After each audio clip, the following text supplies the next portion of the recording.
On the afternoon of February 27, 2013, 47-year-old Adam Strange was swimming at Muriwai Beach off the coast of New Zealand. He was 200 meters or 650 feet offshore, but only about 50 meters away from this large group of rocks where there were a bunch of fishermen.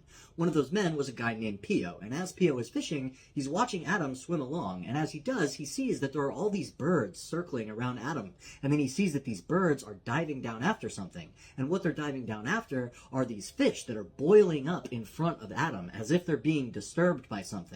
But Pio doesn't really think to yell and warn Adam about this, and even if he did, Adam would likely not have heard him because he's swimming face down. And for that same reason, Adam can't see what he's swimming into. But as soon as Adam swam in among these fish that are boiling up, Pio said he saw something that made his blood run cold. He started shaking and panicking.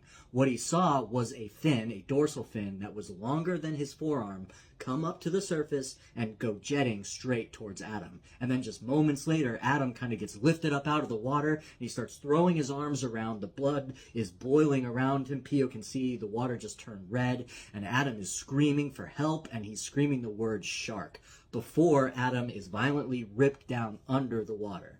Now, Pio, he gets out his phone and he calls authorities to tell them what he's just seen when Adam comes bursting back up to the surface, and he's still alive. He's still screaming and he's still fighting the shark. He's punching at it, and the shark lets him go, but it only lets him go for a few seconds. It turns around and grabs him again and drags him back down under the water. And the next time Pio sees Adam, Adam is in the shark's mouth. The shark comes back up to the surface, and Adam is no longer screaming and he's no longer thrashing. He's just face down in the shark's mouth, and the shark is just pushing him or dragging him out further to sea. Luckily, there's lifeguards right there, basically. They're able to respond within minutes. They get in an inflatable rib boat, and they go out to where the shark is. They have this small oar in their boat, and they're beating at the shark and at the water, and they're finally able to make the shark release Adam's body. But they're not able to retrieve his body yet because the shark won't leave the body. It's let him go, but it won't leave. And finally, police show up. Actually, really quickly, police show up. They have their own rib boat, and they have a semi-automatic rifle. When they show up, by the time they're there are now several sharks. Pio can see 3. The cops only were able to confirm that there were at least 2. One of them, the one that actually attacked him and that had him in its mouth, was a 14-foot or 4-meter long great white shark, and they won't say what the other shark was, or they don't know. They also won't say, none of the guys who were a part of this recovery of Adam will say whether the shark was actually actively eating him by the time that the police boat showed up.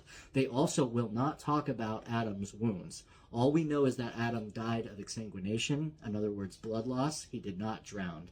So we know his wounds were really extensive, and we know that everybody involved in that body recovery was taken to the hospital and treated for shock, and then required extensive therapy afterwards. They fired about 12 to 20 shots at the shark that actually had him in its mouth. They believe they hit it once, and when they did, the shark rolled over and dove down. They don't know if they killed the shark. They never found it.